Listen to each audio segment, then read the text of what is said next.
Maintenance संदर्भात supreme कोर्टाने family कोर्टांना कोणते डायरेक्शन्स दिले?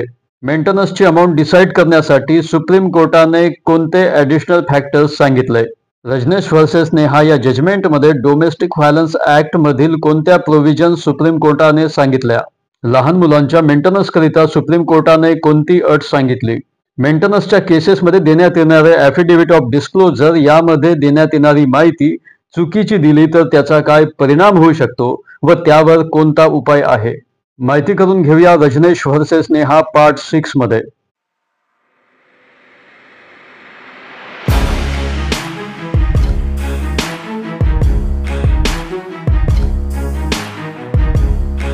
नमस्कार, मी advocate Rakesh Sontakke, justice for all मध्ये तुम्हा सर्वांचं स्वागत आहे. यामध्ये पहिला ॲडिशनल फॅक्टर आहे दोन्ही पार्टींची वय आणि त्यांचे कामधंदे. मग ते जॉब करत असतील किंवा व्यवसाय करत असतील किंवा होते किंवा आहेत. दीर्घ विवाहाच्या कालावधीमध्ये जेथे दोन्ही पार्टींनी वैवाहिक संबंध टिकवून ठेवले ते विचारात घेणे आवश्यक आहे. नातेसंबंध संपुष्टात आणताना जर पत्नी शिक्षित आणि व्यावसायिक दृष्ट्या सक्षम असेल परंतु अल्पवयीन मुले आणि कुटुंबातील ज्येष्ठ सदस्यांची काळजी घेणारी तसेच कुटुंबाच्या गरजा पूर्ण करण्यासाठी तिला नोकरीच्या संधी सोडाव्या लागल्या असतील तर या घटकाला सुद्धा महत्त्व देणे आवश्यक आहे. आजच्या काळाचे हे वैशिष्ट्यच आहे की अत्यंत स्पर्धेचे युग असल्यामुळे विभक्त झालेल्या पत्नीला मार्केटेबल कौशल्य विकसित करण्यासाठी ती आत्मसात करण्यासाठी नवीन प्रशिक्षण घेणे आवश्यक असते आणि स्वतःचे पुनर्वसन करण्यासंदर्भात तिला नवीन नोकरी मिळवण्याकरिता स्वतःला पुन्हा प्रशिक्षित करणे सुद्धा आवश्यक असते. वाढत्या वयामुळे कित्येक वर्ष जॉब न केल्यामुळे त्यामध्ये गॅप गेल्यानंतर कामाच्या ठिकाणी या स्पर्धात्मक जगामध्ये तिला प्रवेश करणे कठीण होऊन जाते. त्यामुळे हे विचारात घेणे अत्यंत महत्त्वाचे आहे मेंटेनन्सची अमाउंट डिसाईड करताना. दुसरा ॲडिशनल फॅक्टर आहे राहण्याचा अधिकार. डोमेस्टिक व्हायलन्स ॲक्टच्या सेक्शन 17 प्रमाणे प्रत्येक स्त्री की जिचे कौटुंबिक नाते आहे तिला कौटुंबिक भागामध्ये राहण्याचा अधिकार आहे, तिला घरामध्ये राहण्याचा अधिकार आहे. मग अशा कौटुंबिक घरात तिला कोणताही हक्क किंवा अधिकार किंवा उपयोग करून घेण्याच्या संबंधातील तिचे हितसंबंध असले किंवा नसले तरी तिला कौटुंबिक भागातून किंवा त्या घरामधून प्रतिपक्षास कायदेशीर तरतुदींचा अवलंब केल्याशिवाय त्या स्त्रीला त्या भागातून हाकलून किंवा तिला वगळता येणार नाही. स्त्रीची कौटुंबिक भागामध्ये राहण्याची व्याख्या सेक्शन 2 क्लॉज S मध्ये दिल्याप्रमाणे स्त्रीला कौटुंबिक भागामध्ये राहण्याचा अधिकार आहे, मग तिला त्यामध्ये कायदेशीर हक्क असो किंवा नसो. सतीश आहुजा व्हर्सेस नेहा आहुजा या जजमेंटमध्ये सुप्रीम कोर्टाने कौटुंबिक भागाचा रेफरन्स दिलेला होता.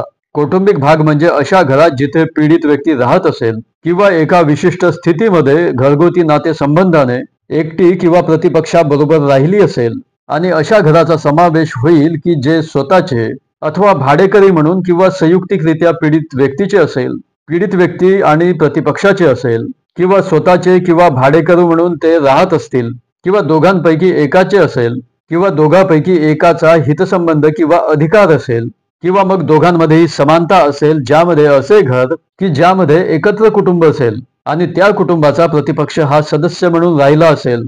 त्यानंतर डोमेस्टिक व्हायलन्स ॲक्टच्या सेक्शन 19F प्रमाणे पीडित व्यक्ती कौटुंबिक भागाचा ज्याप्रमाणे उपभोग घेत असेल त्यासारखीच इतर ठिकाणी तिच्या निवासाची व्यवस्था करण्याचा आदेश देणे किंवा जर अशी परिस्थिती निर्माण झाली की इतर ठिकाणी निवासाची सोय केलेल्या जागेचे भाडे देण्याचा आदेश कोर्ट करू शकते. आता यानंतर तिसरा फॅक्टर आहे जेथे वाईफ काही इन्कम कमवत असेल तर यामध्ये कोर्टाने असे मानले आहे की जर ती पत्नी कमवत असेल तरी तिला मेंटेनन्स मिळण्यापासून अडथळा असू शकत नाही. या मुद्द्यावरती कोर्टाने अनेक जजमेंटमध्ये मार्गदर्शन दिलेले आहे.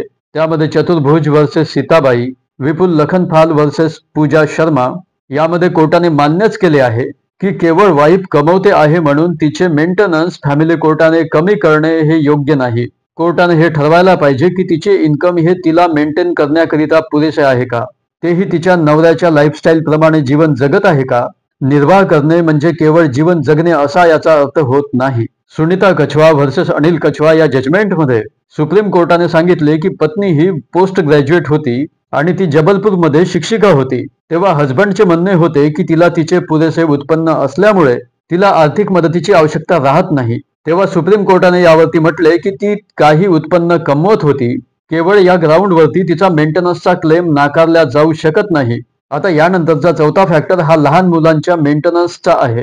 मुलांच्या राहणीमानाच्या खर्चामध्ये अन्न, वस्त्र, निवारा, औषधोपचार, शिक्षण या खर्चांचा अंतर्भाव असेल. एक्स्ट्रा कोचिंग क्लासेस किंवा इतर व्यावसायिक कोणतेही कोर्सेस यांचाही समावेश मुलांच्या मेंटेनन्समध्ये असेल. जरी अतिरिक्त कोचिंग क्लासेससाठी वाजवी रक्कम दिली पाहिजे, परंतु जास्त प्रमाणामध्ये अवाजवी क्लेम असू नये. मुलांचा शैक्षणिक खर्च सामान्यतः वडिलांनी उचलला पाहिजे.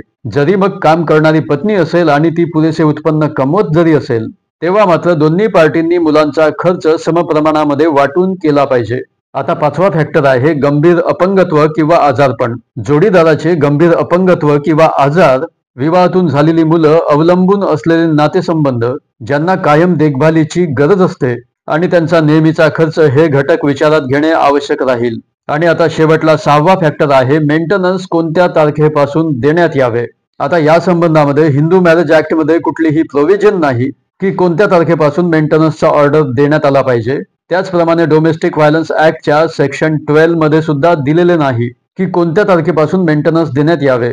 तर केवळ आणि केवळ सेक्शन 125 CRPC सबसेक्शन 2 मध्ये, म्हणजे हा एकमेव कायदा आहे ज्यामध्ये याची प्रोव्हिजन दिलेली आहे की मॅजिस्ट्रेट ऑर्डरच्या तारखेपासून किंवा ज्या दिवशी ऍप्लिकेशन केली त्या तारखेपासून मेंटेनन्स देण्याचा ऑर्डर करू शकते.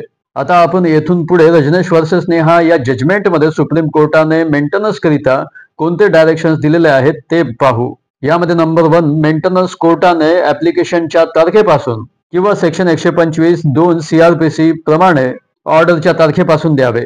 हा सर्वस्वी कोर्टाचा डिस्क्रिशनरी पॉवर असला तरी सर्व केसेसमध्ये ऍप्लिकेशनच्या डेट पासून मेंटेनन्स ग्रँट करण्यात यावे. इंटरिम मेंटेनन्सच्या ऍप्लिकेशनवरती ऑर्डर व्हायला बराच उशीर होत असतो, त्यामुळे इंटरिमच्या ऍप्लिकेशनच्या तारखेपासूनच मेंटेनन्सचा ऑर्डर करण्यात यायला पाहिजे. ऍप्लिकेशनच्या तारखेपासून मेंटेनन्स ग्रँट करण्यात आल्यामुळे नवऱ्यापासून वेगळी झाल्यानंतर त्या स्त्रीवरती अनेक आर्थिक संकट आलेली असतात. त्याकरिता हे अतिशय आवश्यक आहे. त्या पीडित व्यक्तीच्या आर्थिक अडचणींमुळे कोर्टामध्ये प्रभावीपणे ती आपली केस सुद्धा पुटअप करू शकत नाही. यानंतर आहे आदेशाची अंमलबजावणी. जर या मेंटेनन्सच्या आदेशाची अंमलबजावणी योग्य वेळेमध्ये झाली नाही तर कायद्याद्वारे सामाजिक कल्याण प्रस्थापित होणार नाही. मेंटेनन्स करिता एक्झिक्युशन ऍप्लिकेशन हिंदू मॅरेज ऍक्टच्या section 28A read with section 18 of the family courts act प्रमाणे आणि CPCचे ऑर्डर 21 प्रमाणे असते. डोमेस्टिक व्हायलन्स ऍक्टचे सेक्शन 20 क्लॉज 6 प्रमाणे, तर CRPCचे सेक्शन 128 असते. फॅमिली कोर्टचा ऑर्डर CPC आणि CRPC प्रमाणे एक्झिक्युटेबल असतो, म्हणजे या सेक्शन प्रमाणे अंमलबजावणी करण्यायोग्य असतो. CRPCचे सेक्शन 125(3) च्या ऑर्डरचे पालन करणे, म्हणजे त्या ऑर्डरचे पालन प्रतिपक्षाने जर केले नाही तर त्याला 1 महिन्याकरिता जेलमध्ये जावे लागेल किंवा जोपर्यंत मेंटेनन्सचे पेमेंट केल्या जात नाही तोपर्यंत त्याला जेलामध्ये जावे लागेल. त्यानंतरचा मुद्दा आहे बचाव बंद करण्याबद्दलचा. आता यामध्ये काही फॅमिली कोर्ट हे प्रतिपक्षाने मेंटेनन्स न दिल्यामुळे त्याचा बचाव बंद करतात, त्यामुळे मेंटेनन्सची पिटिशन लवकर डिसाईड होण्यास मदत होते.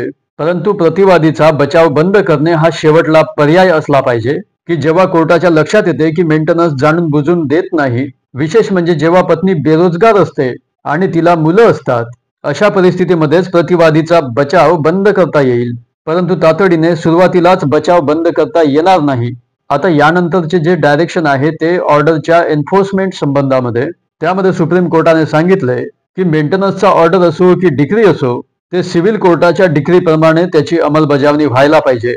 पैशासंबंधीच्या डिक्रीची अंमलबजावणी ज्या तरतुदीनुसार केली जाते त्यामध्ये प्रतिवादीला सिव्हिल डिटेन्शन आहे, त्याची प्रॉपर्टी अटॅचमेंट आहे, इत्यादी इत्यादी. विशेष करून सिव्हिल प्रोसिजर कोडचे सेक्शन 51, 55, 58, 60 आणि ऑर्डर 21 चा उपयोग कोर्टाने करायला पाहिजे.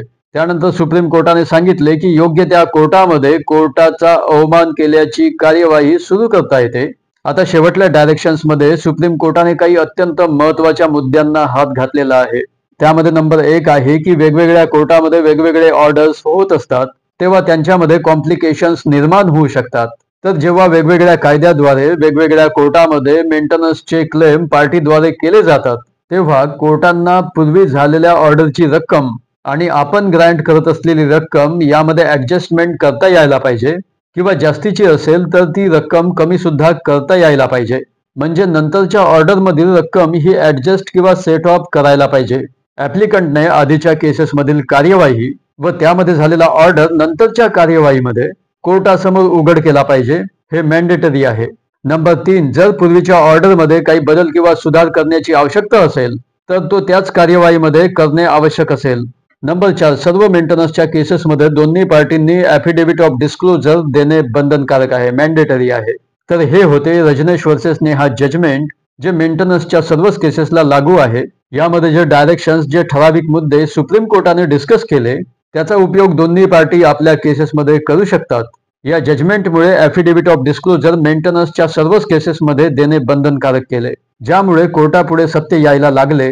परंतु जर कोणी चुकीची माहिती कोर्टाला देत असेल किंवा दिली असेल तर त्यावर कारवाई करता येते. त्या प्रोव्हिजनचा सुद्धा उल्लेख या जजमेंटमध्ये अधिक केलेला आहे. आपण या व्हिडिओमध्ये त्याबद्दल चर्चा केलेली आहे. या जजमेंटची लिंक मी डिस्क्रिप्शन बॉक्समध्ये देईलच. परंतु तुम्ही तुमच्या मेंटेनन्सच्या केसमध्ये ॲफिडेव्हिट ऑफ डिस्क्लोजर किंवा मेन ॲप्लिकेशनमध्ये जर चुकीची माहिती दिली असेल, म्हणजे तुमच्या जॉबबद्दल, व्यवसायाबद्दल, इन्कमबद्दल जर तुम्ही चुकीची माहिती त्यामध्ये दिली असेल तर त्यासंबंधी सुद्धा या जजमेंटमध्ये उपाय दिलेला आहे. आपण याआधीच त्याबद्दल चर्चा केलेली आहे, म्हणजे तुम्हाला त्यामध्ये सुद्धा दुरुस्ती करता येते. परंतु मुंबईच्या फॅमिली कोर्टाने सुद्धा यासंबंधी एक सर्क्युलर काढले होते. त्याची कॉपी जर तुम्हाला पाहिजे असेल तर तुम्ही स्क्रीनवरती शो होत असलेल्या मोबाईल नंबरवरती तुम्ही व्हॉट्सॲप मेसेज करा, त्याची कॉपी आम्ही तुम्हाला पाठवू. तुम्हाला जर काही विचारायचे असेल तर तुम्ही कॉमेंट बॉक्समध्ये विचारू शकता. तेव्हा जस्टिस फॉर ऑल मध्ये आज इथेच थांबूया. Thank you so much. Take care of yourself.